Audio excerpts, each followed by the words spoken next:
Mirë se erdhët në Përballje Podcast, unë jam Muhamet Hajrullahu. Po nisim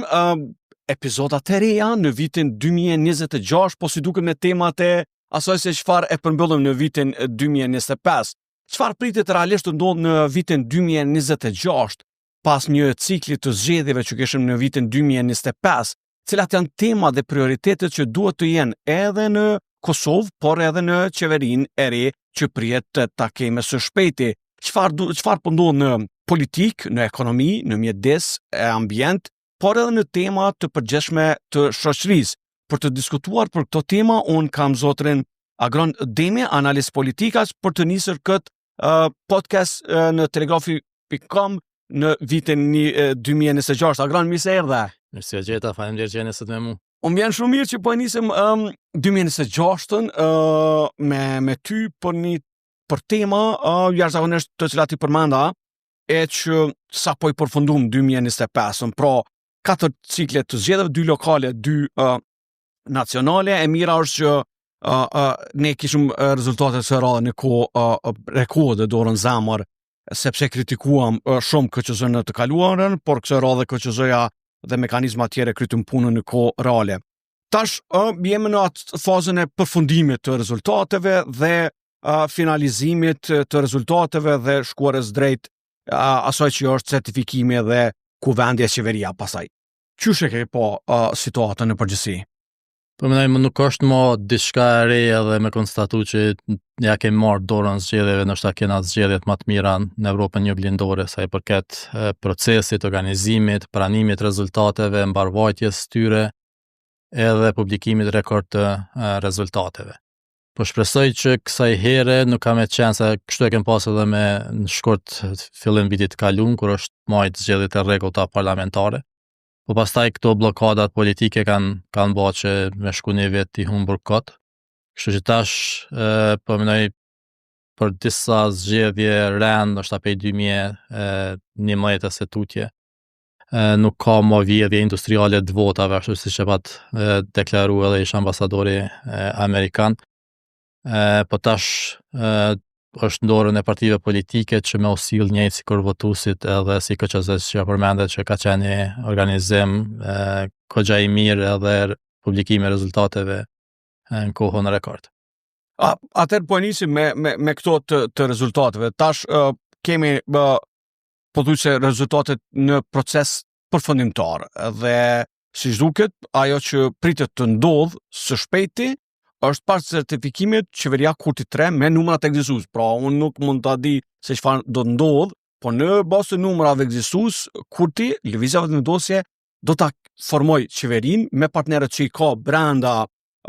listës zgjedhore që i kishte dhe me pak vota që i duhen të pakicave jo serbe dhe partnerët që i kishte në të kaluarën. Pra, si duket nuk do të ketë problem sa përket numrave. Jo, asun nuk shoh problem.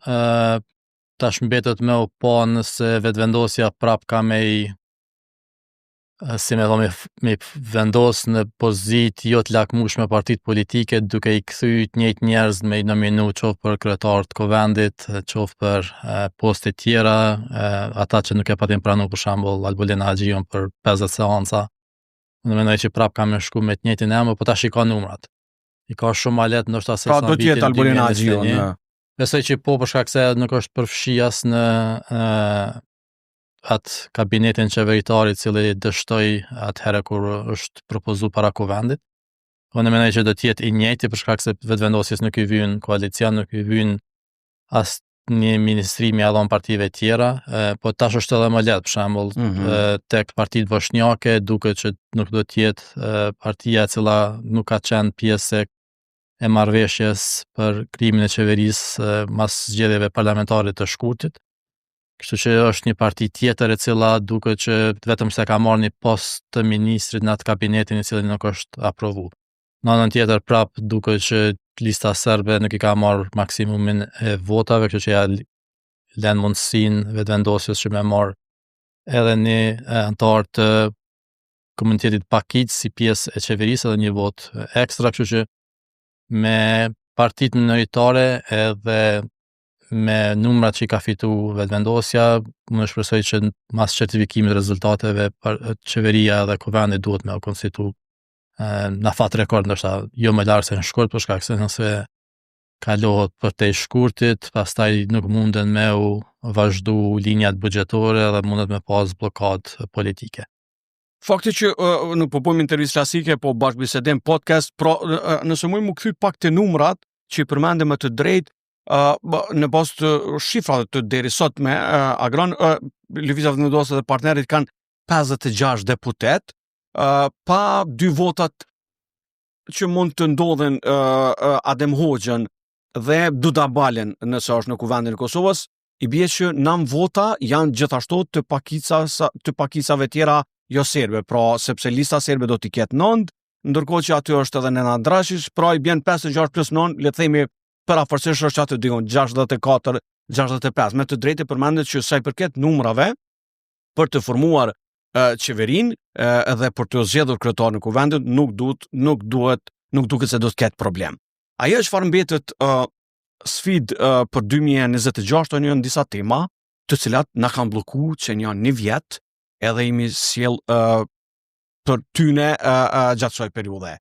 Natyrisht për shkak që kem mbulu gjatë edhe me punët tua të parakoshme sektorin e ekonomisë, mjedisit, numrat, shifrat, buxhetin, janë 2-3 sfida kryesore që e presin Kosovën në 2026. E mbi të gjitha është ekonomia dhe prap ekonomia. Kur po them ekonomia është natyrisht na pret buxheti që duhet të miratohet si pikë pa në kuvendin e Kosovës, po ka edhe tema tjera si marrëveshje ndërkombëtare në kuvendin e Kosovës që kanë me bllokuar që 1 vjet. Tash, nëse i marrim edhe i shohim çto Agron, qysh e shen zhvillimin në këto tema dhe ku ish dashur qeveria e re, kushdo që është aty në postet ministrore të rëndësishme të zhvillimit ekonomik, me u fokusu edhe me shty përpara këto tema. Po shpresoj që këto 4 vjet mandat plot të lëvizjes vendosje kanë qenë një farë mandati eksperimental, për shkak se ka pas shumë vendime ad hoc, kanë qenë spaku 5 vendime për ndarjen e kaniçinerove në shumën 100 milion, kështu që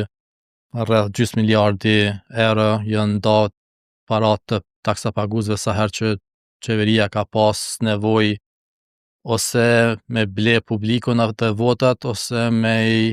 shpërnda për shkak se s'ka ditë çka me bo me ato mjetet të grumbulluara. Andaj viti 2026 mandati i ploti qeverisë Kurti 3, për shkak se është i pashmangshëm, do duhej me u fokusu në një buxhet zhvillimor, po nëse shohim projekt buxhetin që është aprovu në fund vitit kaluar, premtimet për rritjen e skemave sociale, pagave në sektorin publik, pagën e 13, prap del që nuk është, sidomos ky viti 2026 nuk është një buxhet zhvillimor, për shkak se ka disa vite tashmë që kategoria e cila dikur ka qenë më e madhja e shpenzimeve buxhetore, investimet kapitale, tash do është dikun e treta pas buxhetit për paga në sektorin publik edhe pas skemave sociale. Kështu që duke marrë parasysh që për shumë vjet sektori publik ka qenë një prej katalizatorëve të zhvillimit ekonomik. Investimet kapitale kanë rrit vendet punës, po edhe kanë met projekte afatgjata. Tash, nëse do të kish përfundu qeveria Kurti 2 dhe nuk ish vazhdu prap, asnjë projekt zhvillimor nuk kish mbet, ku dikush ish kthy mas 70 vjet dhe kish thonë që ky projekt madhor është kry gjatë qeverisë Kurti 2. Ashtu siç mina me thonë edhe pse me plot kesh përdorime kur është ndërtu autostrada për Shqipëri apo autostrada për Maqedoni, fabrika ujit në Shkabaj, Termokosi me ngroje prej Kosovës B dhe sidomos Kosovës B. Pra nuk ka aso projekte ku mundesh me thonë që kjo qeveri ka lanë gjurmë sa i përket zhvillimit ekonomik edhe projekteve të mëdha infrastrukturore.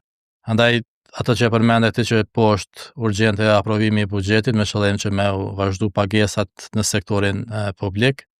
po shpresoj që s'ka me pas blokada edhe sa i përket buxhetit të komunave, ashtu që ka ndodhur me komunën e Prishtinës edhe këto akuzat e ndërsjella se kush kanë për blokant.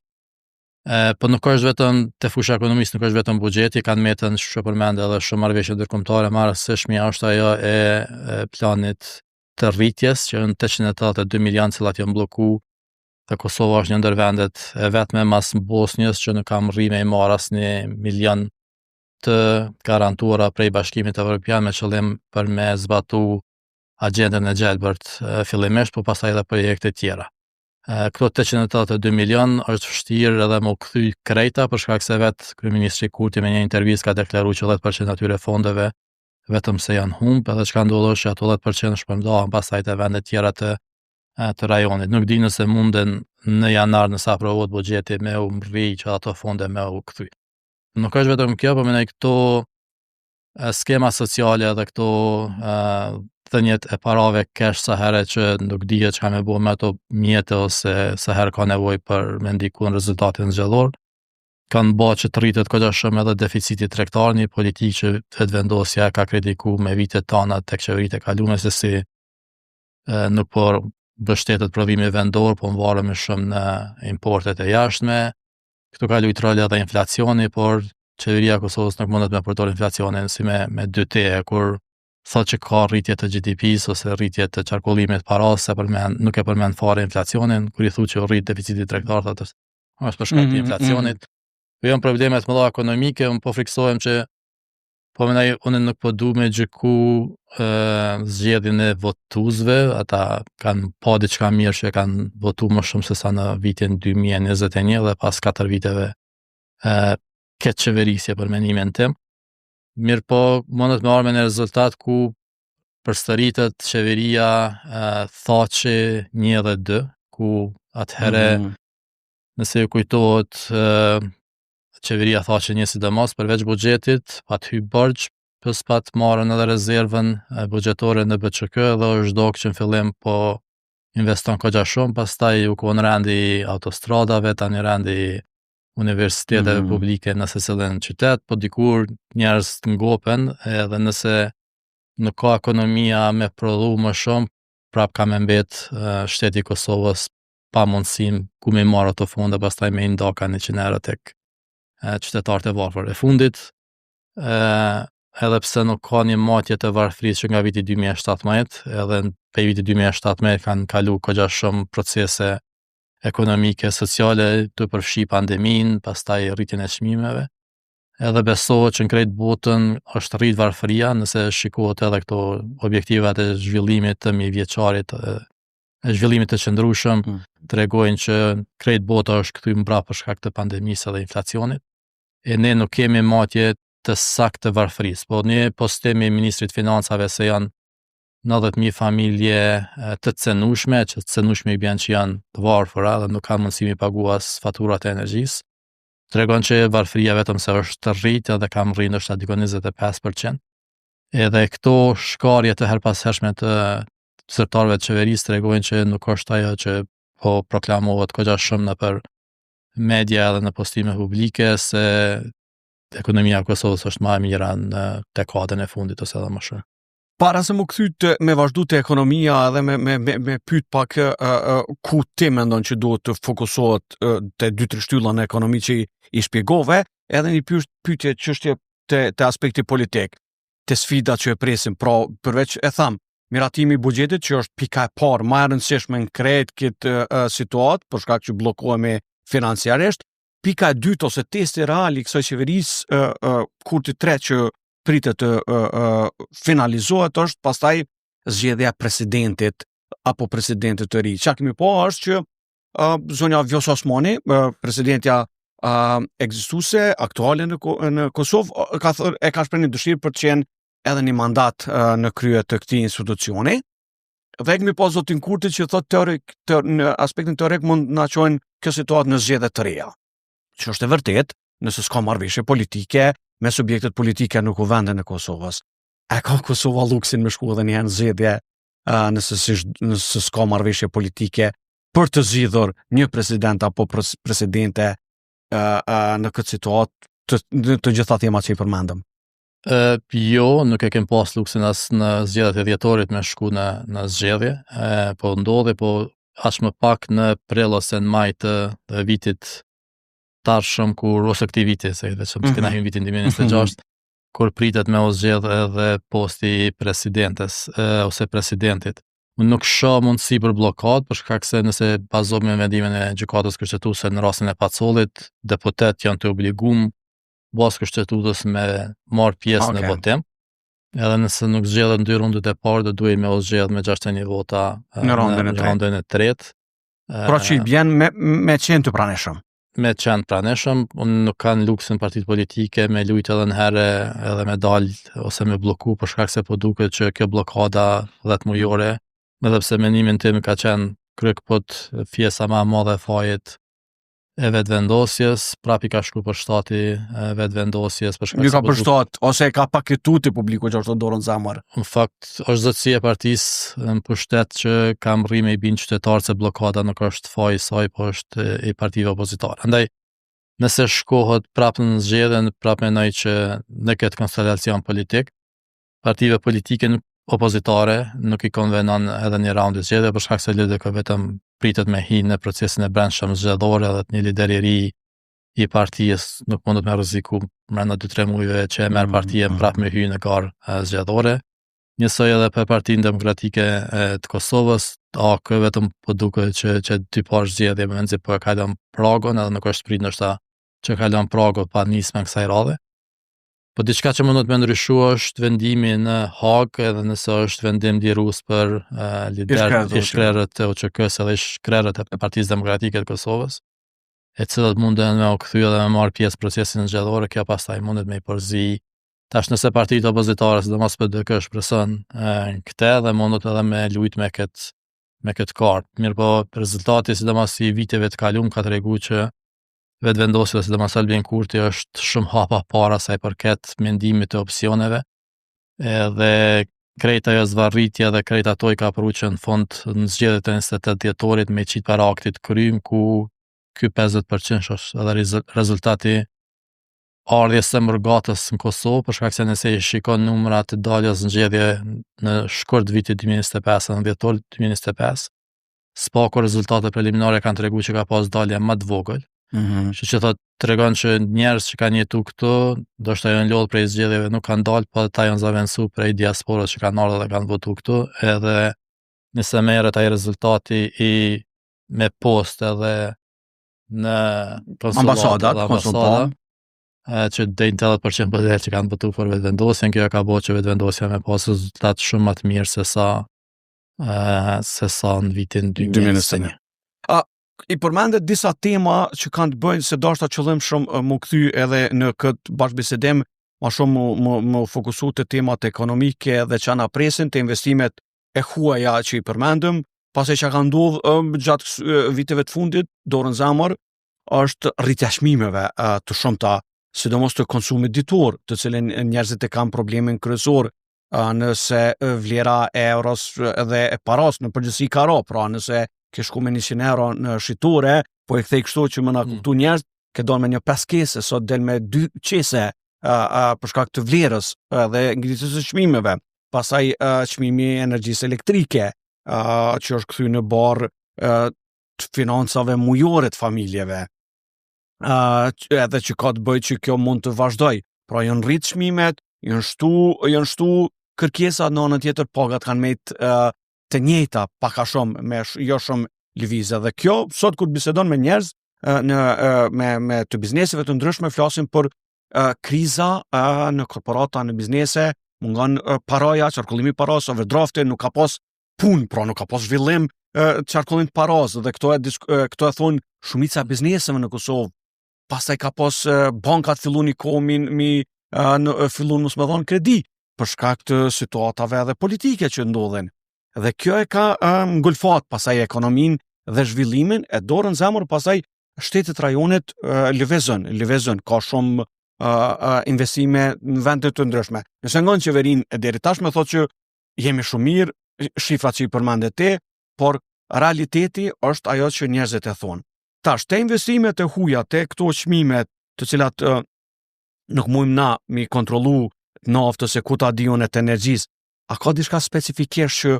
qeveria ashme duhet me pas si top prioritet në këto fusha, sidomos të investimet e huja agran? Të çmimet, edhe pse ka pas një nismë të vetëvendosjes se cila është dërguar në gjykatë kushtetuese, ne atëherë nga e kem bërë një analizë dhe nuk e kem përkrahur në formën që është dërguar në gjykatë kushtetuese. Po kjo ka qenë ndoshta ajo zotësia politike edhe pse jo e drejtë e vetëvendosjes ku partitë opozitare ka qitë gjithë në pozitë defanzive, duke i detyruar me dërgu raste në gjykatë kushtetuese, pastaj më përmend fshat që ata janë kundër çmimeve tavan. Edhe pse është bërë me naftë, po nafta nuk është vetëm njëra prej produkteve që është trajtuar, nëse e shikon historikisht këto 5 vjet e fundit, çmimi i bukës është dyfishu, njëjti qumshtit edhe gjitha produkteve bazike. Tek çmimet, për shkak se mbaremi shumë pe importet edhe pjesa më e madhe e produkteve që ne konsumojmë janë të importuara, nuk ka që mundet shumë qeveria e Kosovës me bë diçka. Tek investimet e huaja direkte, edhe pse ka një rritje të madhe, prap struktura atyre është e njëjtë sikur në viteve të kaluara ku prap investohet prej diasporës në patundshmëri. Po ajo që ka ndodhur viteve të fundit është ka një dalje të paras kesh jashtë vendit, jo vetëm për shkak të rritjes së deficitit tregtar, por për shkak edhe të blerjes së bizneseve nga Kosova në Shqipëri. Ka pas disa raportime në media të Shqipërisë, një rritje të madhe për shkak se Shqipëria është ndoshta një prej vendeve që është më së afërt i Bashkimit Evropian dhe vlera e investimeve atje mundet me u rrit në të ardhmen kogja më shumë. Po në anën tjetër, kjo bllokada në investimet kapitale ku një pjesë e madhe e bizneseve në Kosovë që kanë qenë sidomos ato të mëdha ku për shumë vjet me drejt ose pa drejt, me lidhje ose pa lidhje, janë krijuar edhe konglomerate të mëdha ose biznese kogja të mëdha, të cilat kanë përfituar prej kontratave publike, dhe në momentin që janë nal, ato kompani pastaj është dashur me gjetë punë në vendet e rajonit edhe janë zhvendosur qoftë në Maqedoni, qoftë në Shqipëri. Edhe këto ka vujt kogja shumë një pjesë e sektorit të biznese, për shkak se ka qenë para shumë kohë një analizë e Reinvestit ku të vetmet biznese që kanë pas fitim ose qarkullim pak më të mirë kanë qenë ato që kanë pas kontrata me sektorin publik. Tash me qeverinë Kurti ku janë nal shumica e projekteve ose janë rishiku dhe ka pas një stagnim të investimeve kapitale, këto biznese vetëm se kanë vujt pasojat e vendimeve të qeverisë, qoftë punësim, qoftë qarkullim, qoftë përdorimin e makinerisë stranë, të cilat janë ble për shtrim të rrugëve e projekte tjera infrastrukturore. Po investimet e huaja, edhe pse qeveria e Kosovës thotë që është rrit besimi i investitorëve për me ardhe dhe me investu në Kosovë, është e vërtetë që diaspora ka rrit numrin e investimeve në Kosovë, po nëse shikon është prap te patundshmëria aty ku sillet çatë. Sonë pyeti ku janë ato investimet huaja, domethënë shpesh herë e diskutojmë ato ishin po mendoj tash ka interpretime të ndryshme, kryesisht gastronomia edhe në ndërtimtari. Për ata çmimet e patundshmërisë Kosovë janë ndoshta më të larta në rajon, për jashtë Shqipërinë, sidomos Tiranës se në pjesë tjera të Shqipërisë nuk është ky problem, po tek ne një raport i Bankës Botërore i publikuar dikon fillim vitit kaluar tregon që edhe pse ka rënje të popullsisë në gjitha qytetet e mëdha, ka rritje të ndërtimit për 17% krejta qytetet nëse mirët në mesatare. Është danat e fundit të regjistrimit popullsisë treguan që në bar vendin janë me qindra mira banesa të pabanuara, sidomos Prishtinë janë dikon 25.000 të pabanuara prej ndërtuesve që i kanë ndërtu edhe i mbajnë aty për në kohë më të mirë për kur të rriten çmimet edhe më shumë. Edhe mungesa një takse që ato me i shty investitorët. Që është përmend në kohë pas kohe, është përmend prej kandidatëve për kryetar komunës, sidomos prej Besa Shahinit, nuk e di, ka qenë edhe herë prej ministrit financave Kurran Murati, por që nuk është shty shumë përpara. Andaj po ato që kom pa pe buxhetit edhe premtimeve, nuk sidomos në vitin e parë nuk ka që shpresoj që ka me pas një ndryshim kogja të madh. Shkak se nëse e sheh plan programin e të vetvendosjes, projekti parë madhor që renditet atje është një investim në Brezovis 500 milion euro që është që doli sfundi në moment fundit në që është partneritet publiko-privat, edhe ka pas këso nisma siç është ajo Boreja e Brezovis. Po, dhe u përmend te një investitor i jashtëm i një shteti mek për të Trepça nëse s'gaboj. Nuk pas na dëgju për ton, po të trepqa problemet politike dhe atëherë investimet që ndodh prej në kohën e ish Jugosllavisë, sidomos gjatë viteve të 90-ta, jo ndene të pasgjidhura ligjërisht dhe nuk di shka me shkututje, por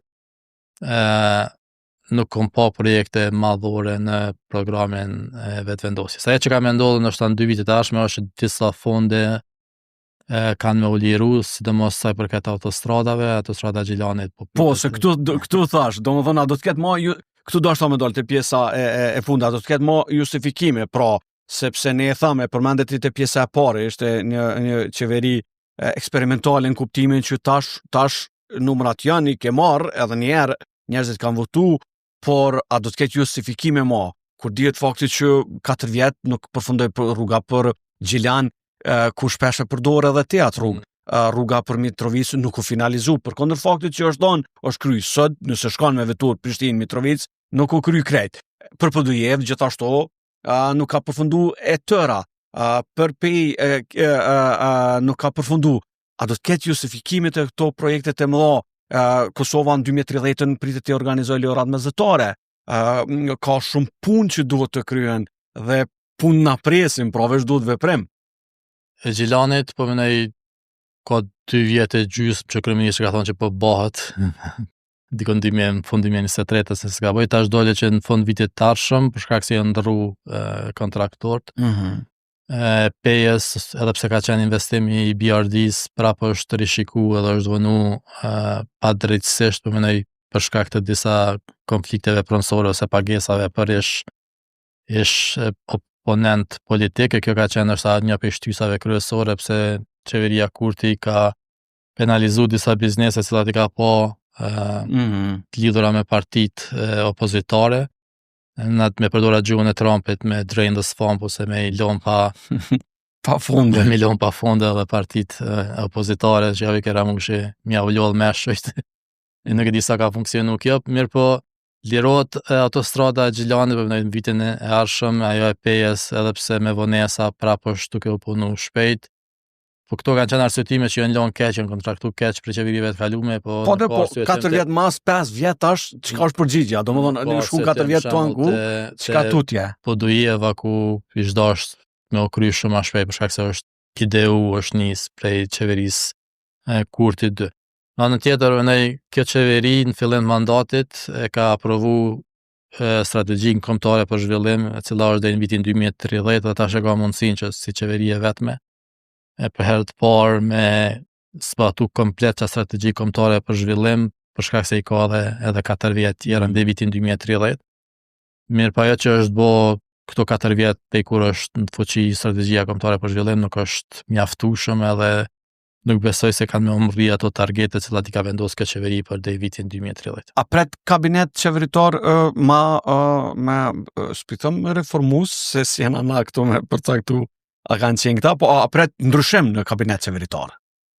Unë mendoj që kanë me qenë qata të njëjtë numra, prapë ne kem pa që Albin Kurti është heziton me i ndrru njerëz cilëve i beson ose që i ka premtu se kanë me qenë pjesë e kabinetit qeveritar. Tash i ka numrat me aprovu krejt, do të ishte pa drejt për shembull për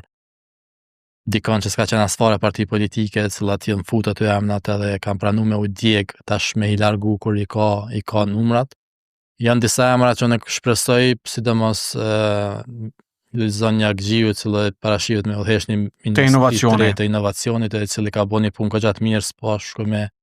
zyrën për planifikim strategjik në eliminimin e barrës administrative, nëse diçka është bë mirë 4 vjet e kaluar është reforma në administratë publike, sidomos digitalizimi edhe avancimi i Kosovës. Edhe ne shpresoj që ka me pas një fokus më të madh në digitalizim për shkak se këto 5 vjet e ardhshme do të më qenë vite të tranzicionit thellë digital, tranzicionit gjelbërt dhe në arsim. Për shkak se bota po ndryshon qaq shumë, sa që ne nuk e kemi më luksin me politika të 10 viteve të kalume me vazhdo dhe në 10 vite të ardhshme. Sidomos kjo puna e inteligjencës artificiale dhe digitalizimit është ka bën e përdojnë një kërdi në kuptimin edhe si menaxhohet arsimi, shëndetësia, projektet kapitale, interaksioni me shtetin, me bizneset, me njëri tjetrin, edhe ka me qenë pritë që për shembull pas vitit 2027 me qenë hovi më i madh i inteligjencës artificiale. Edhe shumë vende kanë filluar edhe me menu se qysh kanë vizavendësu resore të ndryshme të shtetit me inteligjencë artificiale, jo si kur rasti i Shqipërisë me diellan, po me fut inteligjencën artificiale për me ndihmu në procese të ndryshme. Andaj ato është një emërim të mirë nëse bëhet. Ministrinë e Tregtisë parashihet me marrë Mimoza Kosari, e cila për menimin tim ka qenë e suksesshme kur e ka pas në mandatin atëherë të Thaçit 2. Edhe ka një përvojë në ekzekutivë, dhe është më shumë person ekzekutivë se sa për legislativin. Ndrrimi i ministrit jashtëm që para po mendoj që është hap i mirë. Po tjerë, për shembull në arsim, në shëndetësi edhe në shumë fusha tjera, vetëm ku i kem pa modelin që s'ka funksionu në Ministri i Drejtësisë. Inshallah, kush ka funksionu mos me të njëjtit. Ta këshyrim që do të ketë befazi. Shëndetësia parashihet i njëjti, arsimi, për menimin tim, nuk që ka përvojë në udhëheqjen e një projekti kaq të madh, sidomos të arsimit. Edhe po, kabineti në përgjithësi, kabineti qeveritar nëse mirën tërsinë e tij nuk lën shumë për të dëshiruar. Do ta shohim edhe do të jemi këtu me kritika konstruktive për pa se ç'është po funksionon. E fundi si pyetje, e di që shumë shpesh shkruan edhe me statistika me dhëna për temën e mjedisit dhe ambientit. Është interesant që çdo herë në njëjtin vit kthehet tema e mjedisit kur është pak më që është natyrshëm, për shkak që fillon ngrohja, ka konsumat madh të energjisë, e gjitha këtu ke ku prodhon më shumë dhe ndotja e mjedisit në Prishtinë dhe në krejt, po në Prishtinë si kryeqytet vazhdojmë na me met në ato top 5 kryeqytetet botërore me ndotjen më atje që a ka diçka metodë që mund më rregullu kjo? Prapë me këto programe të partive politike mjedisi ka qenë një prej fushave që nuk është përmend fare ose krejt pak për shkak se ndoshta për shumicën e popullsisë nuk është problem, po për neve që kalojmë shumicën e kohës në Prishtinë dhe nobilisht në fushë Kosovë, mjedisi është një prej problemeve kryesore shëndetësore. Po mendoj në fillim vitit kalum me një grup të aktivistëve shoqërisë civile ne kemi krijuar një organizatë qeveritare e cila avokon vetëm për politika të mjedisit, për shkak se siç e përmende është një emergjencë shëndetësore, ne kemi rastet më të larta të vdekjeve të parakohshme për shkak të ndotjeve, shkojnë gati $400 milion ose më shumë për shkak se kjo është vlerësimi i Bankës Botërore për vitin 2013 në shpenzime shëndetësore për sëmundjet që lidhen me ndotjen, numri më të lartë në Evropë për sëmundje respiratore, edhe pastaj probleme tek nxënit tek fëmijët për shkak të ndotjes. Një ditë ka një përkthim jo i mirë në një media ku ta që njerëzit që jetojnë në ambiente ndotë janë ma budallën. Sepse fakt është LGBT-ja përkthim, po në fakt problemi është e vërtetë që të nxënit dhe disponimi, energjia janë krejta për shkak të ndotjes të madhe që kemi. E tash t'ja përmende që këta mujt e dimrit kur shtëpit djegin qëmër, shkolla djegin qëmër, edhe ndotja është edhe më e lartë, kur konsiderohet që këto ditë e mjegullës, ku është një vend që ka shumë mjegull, edhe krejta janë ndotja mbetet në nivel të frimarjes tonë, edhe ka njerëz që janë me sëmundjet mëdha respiratore që ndoshta edhe mundet me humb jetën, por askush nuk i mon këto raste. Për shembull ka vende si në Londër edhe vende tjera ku nëse ka te kalim të ndotësve në atë qytet edhe ka vdekje të njerëzve që kanë pas sëmundje parapraka respiratore, në certifikat vdekjes do të mja shkru që është për shkak të ndotjes së lartë, e pastaj shteti e merr përgjegjësinë për shkaktimin e vdekjes. Tek ne ende nuk është nis diçka e tillë, por ne po synojmë që me vendos mjedisin si pjesë të agjendës kryesore në 4 vjet e ardhshme, për shkak se që kjo qeveria ka marrë obligim në marrëveshjen e Sofjes për me adaptu agjendën e Gjelbert. Edhe po problemi është që ne marrim obligime ndryshme ndërkombëtare, por pastaj i grahëm që don veni Ballkanxhe. Edhe ka pas premtime për ndërtim termocentraleve termocentraleve me gaze, çështje tjera. Po është pak problem me i bind këta njerëz që myri nështë ka qenë pasuri natyrore deri në vitin 2010, po pe 2010 se tek ne është vetëm barë natyrore edhe ne do të me kalu sa ma shpejt në energji të ripërtërshme. Agrandemi, faleminderit shumë për këtë bashkëbisedim për fillim vitit 2026, për çka e presin qeverinë e ardhshme, për planet, çka duhet të fokusohet e mbi të gjitha edhe si të veprohet. Faleminderit shumë. Faleminderit juve. Shkëndëruar ishim me Agrandemi, analist politikash, ku diskutuam për ekonominë, politikën dhe se çka na pret në vitin 2026. Shihemi në përballje podcast të radhës.